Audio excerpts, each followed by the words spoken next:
నమస్తే, నేను Keshav. Welcome to Suman TV. ఆంధ్రప్రదేశ్లో ఎన్నికల తేదీ దగ్గర పడుతున్న కొద్దీ పొత్తుల అంశంపైన కూడా వేడిగా చర్చలు జరుగుతున్నటువంటి వాతావరణం ఉంది. అయితే జనసేన టీడీపీ మధ్య సీట్ల సర్దుబాటు విషయంలో హరిరామ జోగయ్య రాస్తున్నటువంటి లేఖల పరంపర కొత్త చర్చకి దారితీస్తున్నటువంటి పరిస్థితి. మరొక లేఖని హరిరామ జోగయ్య మాజీ ఎంపీ, మాజీ మంత్రి, అలానే సుదీర్ఘ రాజకీయ అనుభవం ఉన్నటువంటి నాయకుడిగా మరొక లేఖని రిలీజ్ చేశారు. కాపు సంక్షేమ సేన తరపు నుంచి ఆయన చేసినటువంటి ప్రతిపాదన ఏంటి, ఆ ప్రతిపాదన ఏ విధంగా ఉండబోతుంది, ఈ అంశాలు ఒకసారి విశ్లేషించేటువంటి ప్రయత్నం చేద్దాం. ముకుంద జ్యువెలర్స్ తెలంగాణలో మొట్టమొదటి ఫ్యాక్టరీ అవుట్లెట్ మన కొత్తపేటలో ఫిబ్రవరి 14న గొప్ప శుభారంభం. హరిరామ జోగయ్య రాసిన లెటర్ సారాంశం ఇది. ఈ లేఖలో ఏముందో ఒకసారి మనం పరిశీలించేటువంటి ప్రయత్నం చేద్దాం. ఈరోజు రాసినటువంటి తాజా లెటర్ ఇది. ఈ లెటర్లో పశ్చిమ గోదావరి జిల్లాలో జనసేన తెలుగుదేశం మధ్య అసెంబ్లీ పార్లమెంటు సీట్ల కేటాయింపు పైన ఒక విశ్లేషణ చేశారు హరిరామ జోగయ్య గారు. సో ఆ విశ్లేషణలో ఏముంది, ఎన్నికలు దగ్గర పడుతున్నటువంటి సందర్భంలో పశ్చిమ గోదావరి జిల్లాలో తెలుగుదేశం పార్టీ జనసేన మధ్య అసెంబ్లీ మరియు పార్లమెంటరీ సీట్ల కేటాయింపు ఎలా జరగబోతుంది అనేటువంటి ఆత్రత రెండు పార్టీల సపోర్టర్ల మధ్య కొనసాగుతుంది. రాష్ట్రం మొత్తం 175 నియోజకవర్గాలు, రెండు మిత్రపక్షాల మధ్య ఎలా బదలాయింపులు జరగాలనే చర్చ ఫలితంగా తూర్పు పశ్చిమ గోదావరి జిల్లాలోనే ప్రజాభీష్టం మేరకు ఎక్కువ స్థానాలు కేటాయించాలని రెండు పార్టీల అధిష్టానాలు నిర్ణయానికి వచ్చినట్టుగా వివిధ మాధ్యమాల ద్వారా ప్రచారంలో ఉన్నమాట వాస్తవం. అంటే హరిరామ జోగయ్య గారు న్యూస్లో వస్తున్నటువంటి వార్తల ఆధారంగా ఆయన రియాక్ట్ అవుతున్నటువంటి లెటర్గా ఇవి కనిపిస్తుంది. అలానే ఓట్ల ట్రాన్స్ఫర్ సవ్యంగా జరిగే దృష్ట్యా అవసరమైనటువంటి ఏది అవసరం అనేది ఉభయ పార్టీల శ్రేయస్సు కోరేటువంటి శ్రేణుల అభిప్రాయం వేరేగా చెప్పాల్సినటువంటి అవసరం లేదు. ఈ క్రమంలోనే ఆయన ఒక ప్రతిపాదన చేస్తున్నారు. పశ్చిమ గోదావరి జిల్లాలో పవన్ కళ్యాణ్ సామాజిక వర్గం మెండుగా ఉన్నటువంటి పరిస్థితి.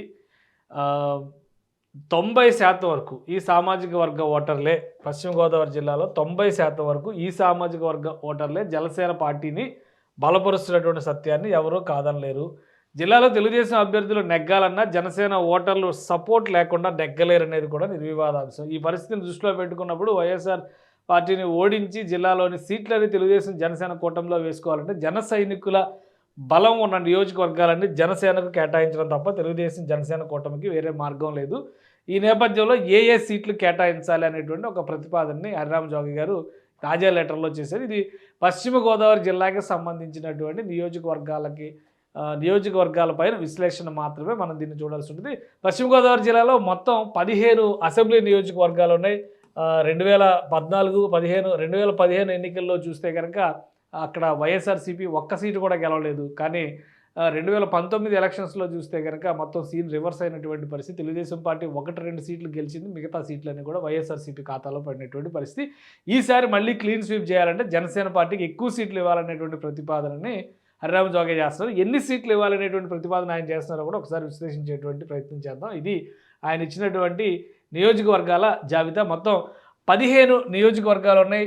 ఉమ్మడి పశ్చిమ గోదావరి జిల్లాలో 15 నియోజకవర్గాలు ఉన్నాయి. ఈ 15 నియోజకవర్గాల్లో కూడా 11 నియోజకవర్గాలు జనసేన పార్టీ కేటాయించాలనేటువంటి ప్రతిపాదనని హరిరామ జోగయ్య చేస్తున్నారు. ఆ 11 నియోజకవర్గాలు ఏంటో చూద్దాం. 1 నరసాపురం, 2 భీమవరం, 3 తాడేపల్లిగూడెం, 4 తణుకు, నిడదవోలు, ఉంగుటూరు, ఏలూరు, పోలవరం, గోపాలపురం, కొవ్వూరు, ఉండి.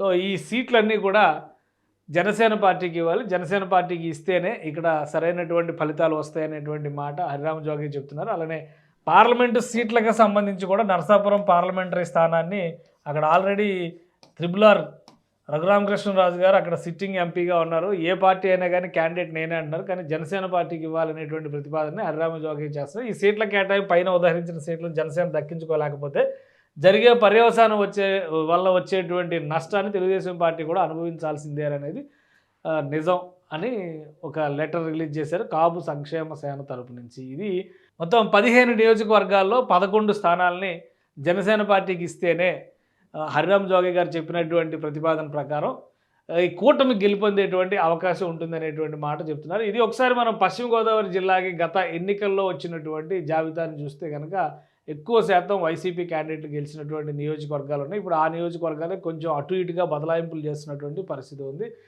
1-2 నియోజకవర్గాల మినహా అన్ని చోట్ల కూడా గెలుపొందిన అభ్యర్థులందరూ వైఎస్ఆర్సీపీకి సంబంధించినటువంటి నాయకులే ఉన్నారు. సో ఈ నేపథ్యంలో హరిరామ జోగయ్య చేసినటువంటి ప్రతిపాదన అదే విషయాన్ని మనం 2014 ఎలక్షన్స్తో కనుక కంపేర్ చేసుకుని చూస్తే 2014 ఎలక్షన్స్లో తెలుగుదేశం పార్టీ, జనసేన, బీజేపీ కలిసికట్టుగా వెళ్ళినటువంటి నేపథ్యంలో క్లీన్ స్వీప్ చేసినటువంటి వాతావరణం ఉంది. ఈ ప్రతిపాదనలు ఎంతవరకు జనసేన పార్టీ కన్సిడర్ చేస్తుంది, ఈ ప్రతిపాదనలు జనసేన పార్టీ తెలుగుదేశం ముందర ఎంతవరకు పెడుతుంది అనేది కొంత ఆసక్తికరమైనటువంటి అంశం. అయితే రాజకీయంగా తనకున్నటువంటి అనుభవం ఒకటి, మరోవైపు నుంచి కాపు సామాజిక వర్గం నుంచి వస్తున్నటువంటి ఆలోచన విధానానికి అనుకూలంగా హరిరామ జోగి గారు ఈ లేఖల పరంపరని కొనసాగిస్తున్నారు. అందులో భాగంగానే పశ్చిమ గోదావరి జిల్లాకు సంబంధించినటువంటి జాబితాని, ప్రధానమైనటువంటి నియోజకవర్గాలను ప్రతిపాదిస్తూ ఆయన ఈ లెటర్ రాశారు. తర్వాత తూర్పుగోదావరి జిల్లాకు ఉమ్మడి తూర్పుగోదావరి జిల్లాకు సంబంధించినటువంటి నియోజకవర్గాల ప్రతిపాదన కూడా హరిరామ జోగయ్య చేయబోతున్నారనేది ఒక ప్రచారంలో ఉన్నటువంటి అంశం. సో ఉమ్మడి తూర్పుగోదావరి జిల్లాలో 19 నియోజకవర్గాలు ఉన్నాయి. అందులో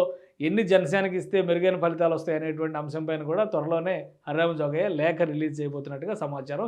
ఈ ప్రతిపాదన కేవలం కాపు సంక్షేమ సేనకు సంబంధించినటువంటి అభిప్రాయం, అలానే హరిరామ జోగయ్య గారికి సంబంధించినటువంటి అభిప్రాయంగానే పరిగణించాల్సి ఉంటుంది. జనసేన పార్టీ దీన్ని మిత్రపక్షాల ముందర పెడుతుందా లేదా అనేది ప్రస్తుతానికి చర్చనీయాంశంగానే మిగిలిపోయేటువంటి అవకాశం ఉంది.